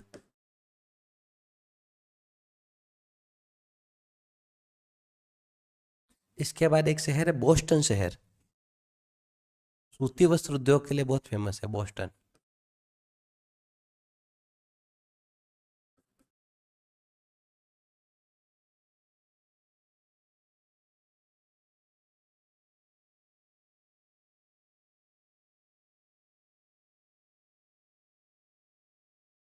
कितने फैक्ट हो गए? अब तक हमारे 13 फैक्ट हो चुके हैं। इसके बाद हम देखते हैं, देखो, हम मैंने आपको बताया था कि विश्व में सर्वाधिक गेहूं जहां पर उत्पादित होता है वो है विनिपेग। विनिपेग में सर्वाधिक गेहूं उत्पादित होता है। सेंट लुइस वहां पर सर्वाधिक मक्का उत्पादित होता है, ठीक है। इस प्रकार हम एक तरीके से पूरा उत्तरी अमेरिका पढ़ चुके हैं।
हेलो, हेलो, ऑडियबल हो ना? ठीक है।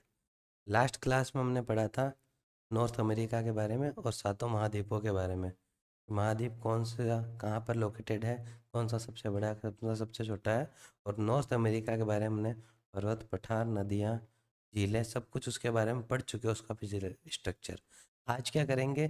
जो कल वाली क्लास थी उसका हम रिवीजन करेंगे, ठीक है। आज रिवीजन क्लास है। कल हम क्लास ले चुके हैं, लास्ट क्लास में हमने ये सब पढ़ा है। देखो, हमने कल पढ़ा था, पहले पढ़ चुके हैं, विश्व में कुल कितने हैं? विश्व में टोटल अपने 7 महाद्वीप है। 7 महाद्वीप कौन कौन से आप सबको पता है? मुझे नाम बताओ। एशिया, यूरोप, अफ्रीका, उत्तरी अमेरिका, दक्षिण अमेरिका, अंटार्कटिका, ऑस्ट्रेलिया। लेकिन सवाल ये नहीं पूछा जाता, सवाल ये पूछा जाता है कि विश्व में क्षेत्रफल के आधार पर महाद्वीपों का क्रम बताओ। क्षेत्रफल के आधार पर हमें ये याद रखना है कि एशिया सबसे नंबर 1 पे, एशिया। उसके बाद अफ्रीका, अफ्रीका के बाद उत्तरी अमेरिका, उत्तरी अमेरिका के बाद दक्षिणी अमेरिका, एंड दक्षिणी अमेरिका के बाद अंटार्कटिका, अंटार्कटिका के बाद यूरोप आएगा, एंड सबसे लास्ट में आएगा ऑस्ट्रेलिया। इसका मतलब सबसे बड़ा महाद्वीप कौन सा हो गया? एशिया महाद्वीप। एशिया महाद्वीप विश्व में सबसे बड़ा महाद्वीप है, और ऑस्ट्रेलिया सबसे छोटा महाद्वीप है।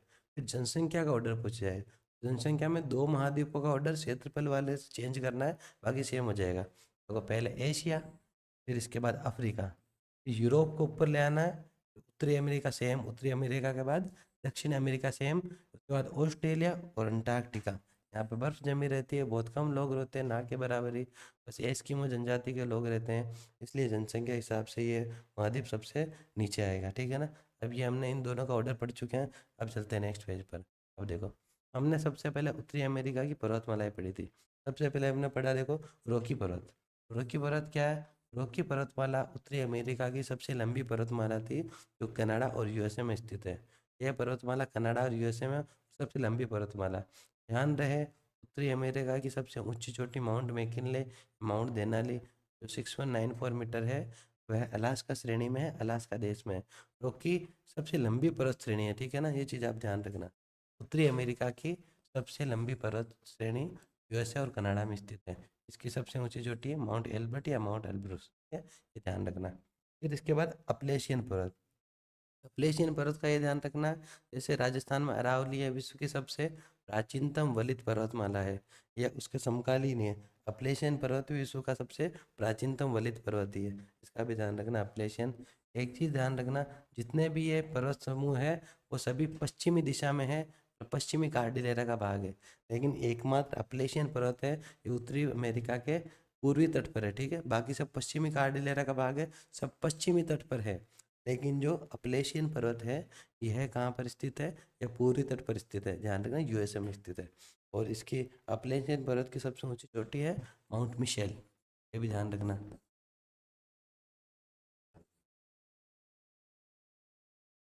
नेक्स्ट है अलास्का पर्वत। देखो, उत्तरी अमेरिका की सबसे ऊंची चोटी जो है माउंट मैकिनले या माउंट देनाली, अलास्का श्रेणी में ही है। अलास्का देश में दो पर्वत श्रेणियां हैं, एक ब्रुक्स और अलास्का। यहाँ पे देखो, अगर अलास्का देश है तो अलास्का देश में हो गई ब्रुक्स पर्वत श्रेणी, फिर अलास्का श्रेणी। इस अलास्का श्रेणी में ही उत्तरी अमेरिका की सबसे ऊंची चोटी माउंट मैकिनले, माउंट देनाली स्थित है। ठीक है ना?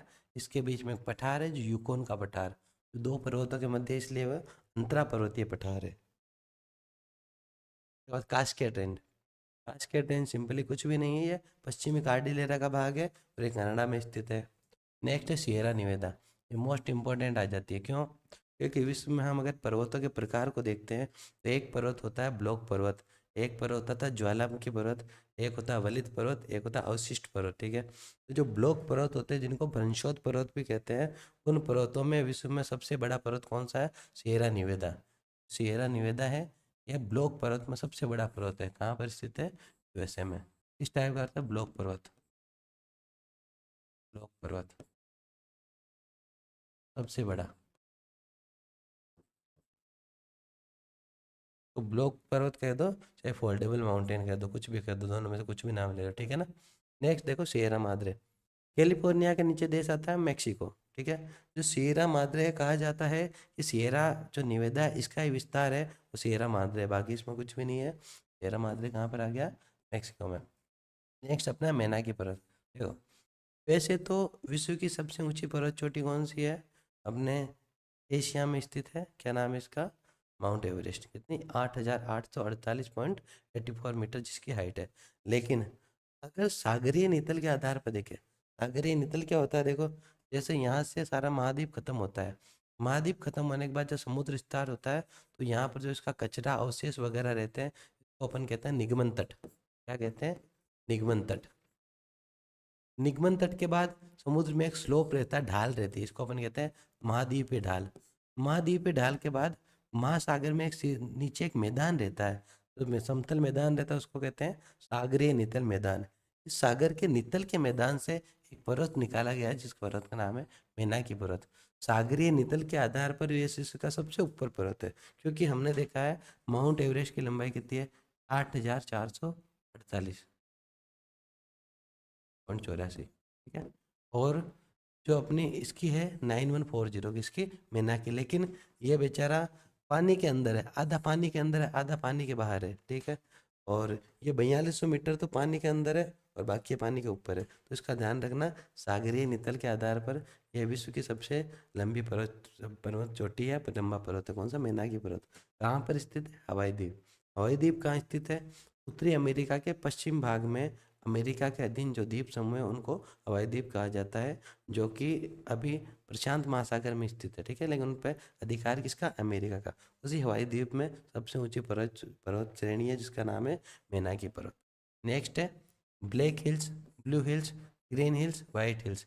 ये सारी सब प्रकार की हिल्स सिर्फ यूएसए में, इसका आप ध्यान रखना। इसके बारे में देखते हैं, पठार देखो। यूएसए में 3 पठार है, एक तो कोलंबिया, सॉरी यूएसए नहीं, उत्तरी अमेरिका में महाद्वीप में कोलंबिया का पठार हो गया, कोलोराडो का पठार हो गया, यूकोन का पठार हो गया। यूकोन का पठार मैं अभी आपको 2 मिनट पहले ही बताया था। अलास्का देश में ब्रुक्स और अलास्का श्रेणी के मध्य है, इसलिए अंतरा पर्वतीय पठार हो गया। इसकी सबसे ऊंची ये अलास्का देश में है। इसकी सबसे ऊंची चोटी जो अपना अलास्का उसकी है मैकिनले या देनाली, ठीक है ना, मैकिनले देनाली, जो कि उत्तरी अमेरिका की सबसे ऊंची पर्वत चोटी है। और यूकोन का पठार मैंने आपको बताया था, ब्रुक्स और अलास्का श्रेणी के मध्य अंतरा पर्वतीय पठार। और कोलोराडो का पठार, कोलोराडो का पठार यूएसए में स्थित है, जहाँ से कोलोराडो नदी निकलती है।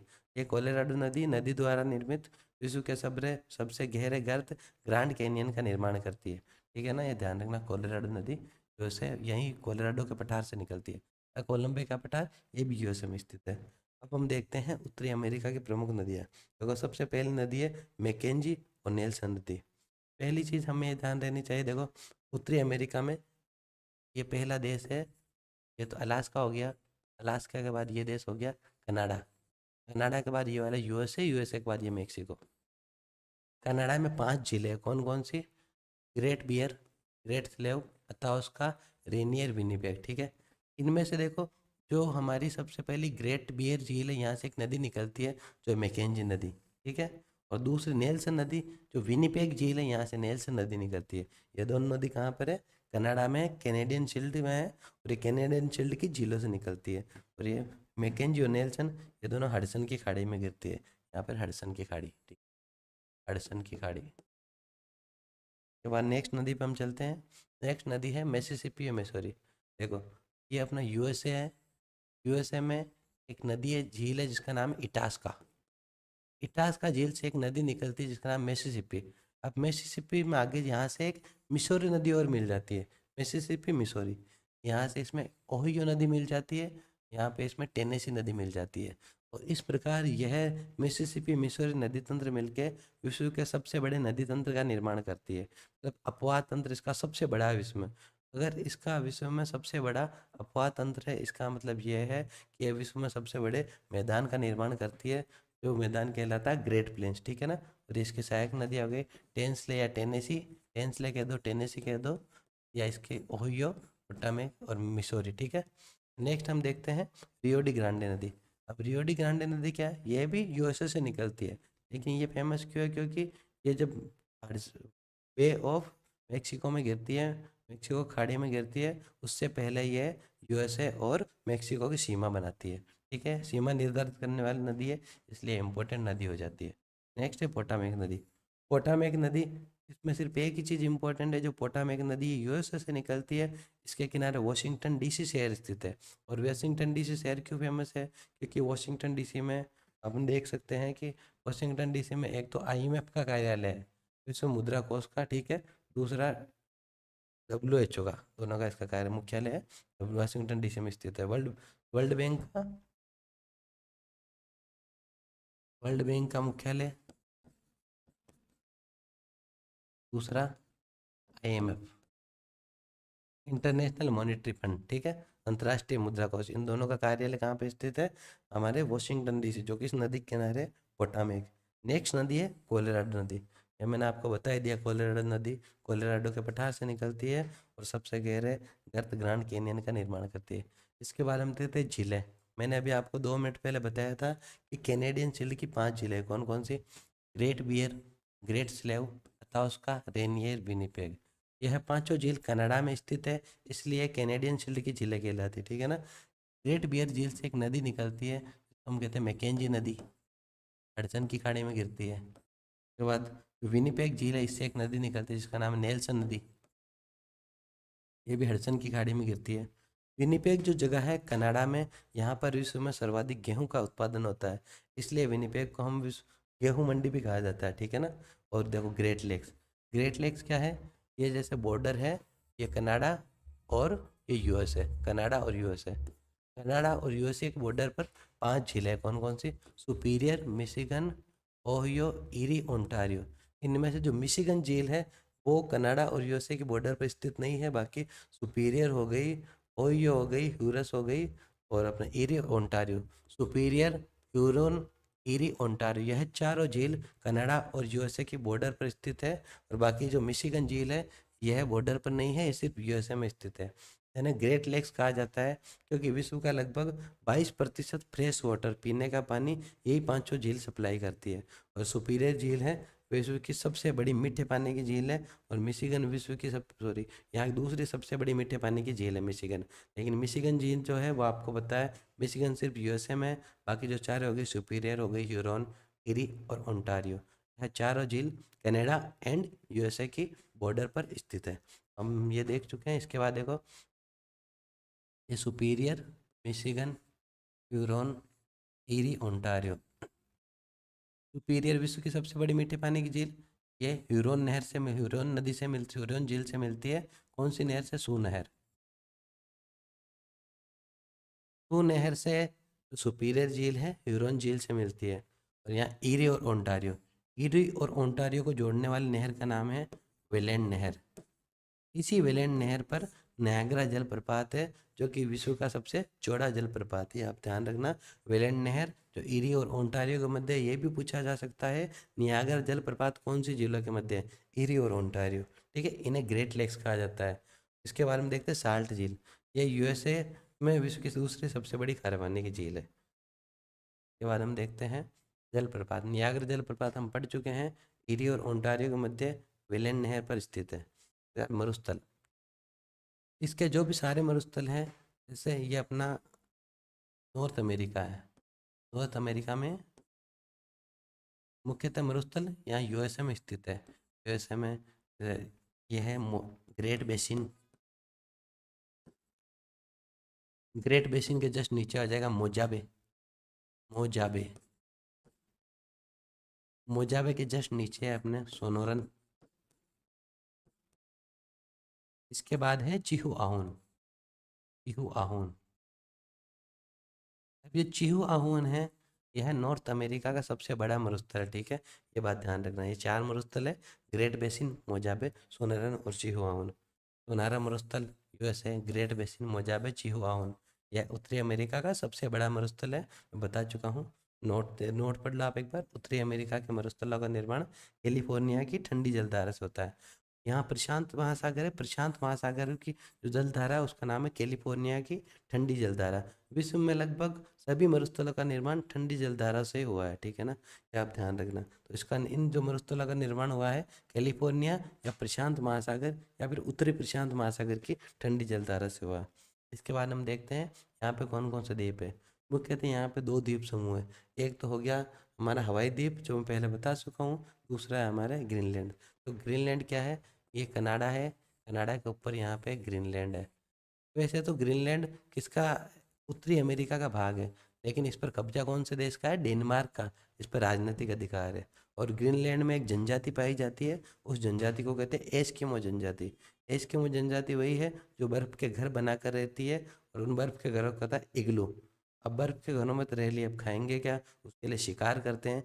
शिकार करने के लिए जिस हथियार का प्रयोग करते हैं वो कहते हैं हार्पुन, ठीक है। फिर शिकार भी कर लिया, अब ट्रांसपोर्टेशन के क्या लिए, ट्रांसपोर्टेशन के लिए एक कुत्ते की प्रजाति होती है जिसका नाम है रेंडियर। रेंडियर की गाड़ी बनाते हैं जिसको कहते हैं स्लेज, उसका यूज करते हैं। पढ़ लेते हैं, विश्व का सबसे बड़ा द्वीप ग्रीनलैंड, विश्व का सबसे बड़ा द्वीपीय देश ग्रीनलैंड है जिस पर डेनमार्क का अधिकार है। ग्रीनलैंड एस्किमो जनजाति पाई जाती है, एस्किमो घरों को इग्लू कहा जाता है, इनके हथियारों को हार्पून कहा जाता है। ग्रीनलैंड में रेंडियर नस्ल के कुत्तों की गाड़ी स्लेज का उपयोग किया जाता है। हवाई द्वीप में बता चुका हूँ, हवाई द्वीप है प्रशांत महासागर में, जो है उत्तरी अमेरिका के पश्चिमी तट पर, यूएसए के पश्चिम में, ठीक है। पे यूएसए का अधिकार है पूर्ण रूप से। हवाई द्वीप में एक ज्वालामुखी है जिसका नाम मोना लाऊ, जो कि विश्व का सबसे बड़ा ज्वालामुखी है। अब मोना लावा एक सक्रिय ज्वालामुखी है, ठीक है। सक्रिय ज्वालामुखी, उसमें से लावा निकलता रहता है। लावा निकलता रहता है, अगर हम फ्लाइट से निकले तो ऐसा लगता है जैसे कोई मोती निकल रहा हो। इसलिए हवाई द्वीप को प्रशांत महासागर का मोती भी कहा जाता है। हवाई द्वीप में एक और जगह होनोलुलु। अगर प्रशांत महासागर को उत्तर दक्षिण पूर्व पश्चिम से जोड़े तो जो क्रॉस वाला पॉइंट आता है वो होनोलुलु शहर ही है। इसलिए होनोलुलु को प्रशांत महासागर का क्रॉस या चौराहा कहा जाता है, ठीक है ना, ये आप ध्यान रखना। और हवाई द्वीप में मेनाकी पर्वत स्थित है, ये बता चुका हूँ। सागरीय नितल के आधार पर सबसे ऊंचा पर्वत है। उसके बाद हम नेक्स्ट देखते हैं जल संधियाँ। यहाँ पे देखो, ये अमेरिका का अलास्का देश, अलास्का के बाद ये हडसन की खाड़ी, ये कनाडा देश आ गया, कनाडा के बाद यूएसए और मेक्सिको। उत्तरी अमेरिका के बाद यहाँ पे अपने दक्षिण अमेरिका शुरू हो जाता है, ठीक है। और दक्षिण अमेरिका यहाँ पे ग्रीनलैंड है। यहाँ पर उत्तरी अमेरिका अलास्का के इधर ये रूस आ जाता है, एशिया वाला रूस। जल संधि होती क्या है, देखो जल संधि क्या होती है, जैसे ये दो स्थल भाग है, स्थल भाग को अलग करने वाली पतली सी जल राशि जो दो जलों को जोड़ती है और दो स्थल भाग को अलग करती है, इसको सिंपल सा भाषा में जल संधि कहा जाता है। तो यहाँ पर देखो बेरिंग जल संधि, ये जो रूस और अलास्का के मध्य हमें जल दिख रहा है इसको हमने नाम दे दिया बेरिंग जल संधि, क्योंकि पहला आदमी जिसका नाम था बेरिंग वही रूस से होते हुए अलास्का में पहुंचा था, उसके नाम पे इस जल संधि का नाम बेरिंग जल संधि। तो किसकी के मध्य हो गई, अलास्का और रूस के मध्य बेरिंग जल संधि। अगले डेविस जल संधि, देखो ये है अपना कनाडा, ये है ग्रीनलैंड। कनाडा और ग्रीनलैंड के मध्य यहाँ पर जो जल संधि है इसको डेविस जल संधि कहते हैं, ठीक है। नेक्स्ट है पनामा जल संधि। उत्तरी अमेरिका और दक्षिण अमेरिका के मध्य एक नहर निकाली गई है, जो नहर इन दोनों महाद्वीपों को अलग करती है। नहर को जल संधि का नाम दिया गया है, यह है पनामा जल संधि, जो उत्तरी अमेरिका को दक्षिण अमेरिका से अलग करती है। अगली है फ्लोरिडा जल संधि। यह फ्लोरिडा जल संधि फ्लोरिडा और क्यूबा देश के मध्य है। यहाँ पर बहुत सारे कैरेबियाई देश है, जमैका, क्यूबा, हैती, प्यूटोरिका, ये सारे देश है, बहामास वगैरह, जिनको जिनको संयुक्त रूप से हम वेस्ट इंडीज कहते हैं, ठीक है ना। हम नेक्स्ट देखते हैं यहाँ पे घास के मैदान। देखो ये ग्लोब होता है अपना, ग्लोब में जो बीच वाली रेखा उसको कहते हैं 0 डिग्री अक्षांश, या फिर इसको अपन कहते हैं भूमध्य रेखा। यहाँ पर 23.5 डिग्री कर्क रेखा और 23.5 डिग्री दक्षिण अक्षांश को कहते हैं मकर रेखा। अब यहाँ पर जो कटिबंध है इसको हम कहेंगे उष्ण कटिबंध। 66.5 डिग्री रेखा को आर्कटिक व्रत कहते हैं। 66.5 डिग्री दक्षिणी अक्षांश इसको अंटार्कटिक व्रत कहते हैं, ठीक है। यहाँ पर जो कटिबंध है ये होगा शीत कटिबंध, क्योंकि यहाँ पे बर्फ जमी रहती है। ये कटिबंध रहेगा शीत कटिबंध, यह उष्ण कटिबंध। और जो उष्ण और शीत के बीच वाला कटिबंध ये कहलाएगा अपना शीतोष्ण कटिबंध। तो जो नॉर्थ अमेरिका है अपना, नॉर्थ अमेरिका मैंने यहाँ बनाया था, यहाँ से एक रेखा निकलती है जो कि कर्क रेखा, ठीक है। तो कर्क रेखा लगभग पूरा नॉर्थ अमेरिका का भाग शीतोष्ण कटिबंध में आता है, क्योंकि ये कर्क रेखा के ऊपर वाला पार्टीशन है, ठीक है। तो यहाँ पर शीतोष्ण कटिबंधीय घास के मैदान। तो जो कनाडा में शीतोष्ण कटिबंधीय घास के मैदान है इनको प्रेरीज कहा जाता है। लेकिन मैंने आपको कहा था कि यहाँ पर विनिपेग है, जहाँ पर गेहूं की सबसे बड़ी मंडी है, इसलिए इसको यहाँ पे जो प्रेरीज के मैदानों को गेहूं पेटी कहा जाता है, क्योंकि सबसे ज़्यादा गेहूं का उत्पादन यहीं पर होता है। सेम इसी प्रकार जो यूएसए में प्रेरीज घास के मैदान है, सेंट लुइस नामक जगह पर सबसे ज़्यादा विश्व में मक्के का उत्पादन होता है, इसलिए यूएसए को कहते हैं मक्का पेटी। यूएसए में जो शीतोष्ण घास के मैदान प्रेरीज इनको कहा जाता है मक्का पेटी। अब हम देखते हैं यहाँ पे कौन कौन सी खाड़ियाँ हैं। खाड़ी देखो मेनली क्या शब्द खाड़ी क्या होता है, जैसे ये अपना स्थल है, ये भी स्थल है, स्थल के बीच में यहाँ पे जल गिरा हुआ रहता है, जल, तो इस जल राशि को अपन खाड़ी की संज्ञा देते हैं। तो मेनली नॉर्थ अमेरिका में 3 या 4 खाड़ियाँ, देखो पहले अलास्का की खाड़ी, अलास्का देश में, ये अपना अलास्का देश, यहाँ पर जो खाड़ी है वही अलास्का की खाड़ी, ठीक है। इसके बाद ये वाली जो खाड़ी है जो कनाडा में, ये हडसन की खाड़ी, मेक्सिको में मेक्सिको खाड़ी, कैलिफोर्निया में कैलिफोर्निया खाड़ी। अलास्का की खाड़ी, मेक्सिको की खाड़ी, मेक्सिको की खाड़ी की सबसे बड़ी खाड़ी है हडसन की खाड़ी, फिर कैलिफोर्निया की खाड़ी, ठीक है। एक फंडी की खाड़ी, देख फंडी की खाड़ी क्यों इम्पोर्टेंट है, आपको पता है ज्वार आता है, जब समुद्र की जो लहरें होती है ऊपर उठती है उसको ज्वार आना कहते हैं, नीचे आते हैं उसको ज्वार भाटा, इसको ज्वार भाटा की प्रक्रिया कहते हैं। ये क्यों आता है, क्योंकि पृथ्वी का, चंद्रमा और सूर्य, इनका गुरुत्वाकर्षण बल इसके पानी को अपनी तरफ खींचता है। तो चंद्रमा और सूर्य के गुरुत्वाकर्षण बल के कारण अपने सबसे ज़्यादा ज्वार आते हैं, ठीक है। लेकिन जब पूर्णिमा होता है तो चांद पृथ्वी के सबसे पास रहता है, इसलिए सबसे ज़्यादा ज्वार कब आता है, पूर्णिमा को आता है। ये चीज़ आप ध्यान रखना। तो विश्व में सबसे ऊंचे ज्वार कहाँ पर आता है, इस फंडी की खाड़ी में आते हैं। और ये फंडी की खाड़ी कहाँ पर है, यह है कनाडा में।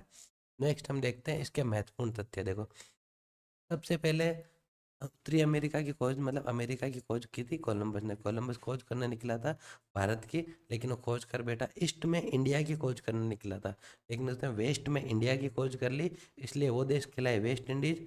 और वो सारे जो महाद्वीप है वो अमेरिका। इसकी खोज किसने की थी, कोलंबस ने। और कैलिफोर्निया में एक जगह है जिसका नाम है मृत घाटी या डेथ वैली, ये विश्व की सबसे गर्म और शुष्क जगह है। इसकी भी खोज किसने की थी, 1492 में कोलंबस ने की थी। इसके बाद हम देखते हैं जो उत्तरी अमेरिका है, इसकी जो मूल जनजाति है वो रेड इंडियन ही है। रेड इंडियन एक प्रकार से मंगोल है ना, मंगोल जनजाति। इसके बाद हम देखते हैं नेक्स्ट, विश्व में सर्वाधिक जलीय सीमा बनाने वाला है, समुद्री सीमा बनाने वाला देश है कनाडा। हम जब कनाडा का मैप देखते थे, चारों तरफ उसके समुद्र है, अड़चन की खाड़ी, प्रशांत महासागर, अटलांटिक महासागर, बेपिन की खाड़ी, सब मतलब चारों तरफ वो जल से घिरा है, इसलिए सबसे ज़्यादा जलीय सीमा बनाने वाला देश कौन सा है, कनाडा। विश्व में सर्वाधिक शंकुधारी वृक्ष, शंकुधारी हमने देखा होगा, इस टाइप के जो वृक्ष रहते हैं उसको शंकुधारी वृक्ष कहते हैं। ये सर्वाधिक है कनाडा में, और इनके काटने वालों को कहा जाता है लंबरचेक, ठीक है ना। गंगोत्री वनों को काटने वालों को लंबरचेक कहा जाता है। विश्व में सर्वाधिक कागज का उत्पादन ये भी कनाडा में ही होता है। विश्व में सबसे बड़ी गेहूं की मंडी मैं बता चुका हूँ, विनिपेग, जहाँ जो कैनेडियन शिल्ड की झील है, तो गेहूं पेटी भी कहा जाता है, ठीक है। विश्व की रोटी का टोकरी किसे कहा जाता है, रेड नदी का मैदान को रोटी की टोकरी कहा जाता है। नेक्स्ट, अमेरिका और कनाडा की सीमा। यहाँ पे देखो, मैंने आपको जब अमेरिका, यहाँ पे कनाडा और ये अमेरिका, ये बताया था। यहाँ कैनेडियन शील्ड की झील है, यहाँ पे 5 ग्रेट लेक्स बताया। तो यहाँ पर जो सीमा बनाने वाली रेखा है, ये है अपनी 49 डिग्री अक्षांश, 49 डिग्री उत्तरी अक्षांश। एक अक्षांश से जो दो देशों की सीमा बना रहा है तो इम्पोर्टेंट हो जाता है। ये 49 डिग्री चैनल या 49 डिग्री अक्षांश एक प्रकार से उत्तरी अमेरिका को दो भागों में विभक्त करता है, और कनाडा और यूएसए की सीमा भी बनाता है, ठीक है। और अमेरिका और कनाडा की सीमा विश्व की सबसे शांत सीमा है, और यह 49 डिग्री उत्तरी अक्षांश से बनी, जिसको 49 डिग्री चैनल भी कहते हैं। सेंट फ्रांसिस्को जो है उसको सिलिकन वैली कहा जाता है, क्योंकि सिलिकन वैली, यहाँ पर सबसे ज़्यादा कंप्यूटर का निर्माण होता है। भारत की सिलिकन वैली कौन सी है, बेंगलोर, ठीक है। लॉस एंजल्स, लॉस एंजल्स किसके लिए, जैसे भारत में बॉलीवुड की फिल्में बनती है, वैसे लॉस एंजल्स में हॉलीवुड की फिल्में बनती है, ठीक है ना। और इसमें कुछ भी नहीं है। न्यूयॉर्क जो शहर है यूएसए का सबसे बड़ा शहर है, ठीक है ना। और यूएनओ मतलब यूनाइटेड नेशन ऑर्गेनाइजेशन, संयुक्त राष्ट्र संघ, संयुक्त राष्ट्र संघ का मुख्यालय कहाँ पे है, न्यूयॉर्क, ठीक है। ये आप ध्यान रखना, इम्पोर्टेंट है। सेंट लुइस, सेंट लुइस जो जगह है विश्व की सबसे बड़ी मक्का मंडी है, मैंने आपको बताया था। यहाँ पे मिसिसिपी, मिसौरी, ओहियो, टेंसला नदी मिलती है, वो जगह सेंट लुइस ही है। यहाँ पर मक्का सर्वाधिक उत्पादन होता है, इसलिए यूएसए में जो घास के मैदान पाए जाते हैं, प्रेरी, शीतोष्ण घास के मैदान, उन्हें मक्का पेटी कहा जाता है। एकोन, ये एकोन सिंथेटिक रबड़ प्लास्टिक उद्योग के लिए प्रसिद्ध है। पिट्सबर्ग नाम की जगह है, लोहा इस्पात उद्योग के लिए प्रसिद्ध है। बोस्टन शहर, बोस्टन नाम बहुत सुना है, यह शहर सूती वस्त्र उद्योग के लिए प्रमुख है। और अगला है फिलाडेल्फिया। फिलाडेल्फिया का, जब यूएसए स्वतंत्र हुआ था तो यूएसए की स्वतंत्रता के साइन 1782 में फिलाडेल्फिया में किया गया था। यह यूएसए का बर्थ प्लेस को कहा जाता है, फिलाडेल्फिया को कहा जाता है। इसके बाद मैं आपको बता चुका हूँ पहले कि वॉशिंगटन डीसी जो पोटामेक नदी के किनारे है, यहाँ पर एक तो विश्व बैंक का ऑफिस है, और अंतर्राष्ट्रीय मुद्रा कोष IMF का कार्यालय है, ठीक है। शिकागो, जो मिशिगन झील के किनारे शिकागो शहर है, जहाँ विश्व की सबसे बड़ी मांस की मंडी है। विश्व का गर्म पानी का प्राकृतिक स्रोत या गीजर बनाने की जगह कौन सी है, येलोस्टोन पार्क, ये कहाँ पर है, यूएसए में, ठीक है। ओल्ड फेथफुल गीजर बनाने के लिए यूज में लिया जाता है। विश्व में सर्वाधिक मक्का उत्पादित करने वाला देश अमेरिका, अमेरिका में भी कौन सी जगह, सेंट लुइस। विश्व में सर्वाधिक सोयाबीन उत्पादन करने वाले देश, ये भी अमेरिका है। विश्व में सर्वाधिक चांदी का उत्पादन करने वाला देश, ये मेक्सिको है। और विश्व में चीन का कटोरा किसे कहा जाता है? क्यूबा को। तो क्यूबा है जो कैरेबियाई द्वीप समूह का भाग है। और यहाँ का सबसे बड़ा बंदरगाह कौन सा है? न्यूयॉर्क। और सबसे व्यस्तम बंदरगाह कौन सा है? कनाडा। ठीक है। अब हम देखो एक चीज़ इसमें देखते हैं, जैसे ये है अपना,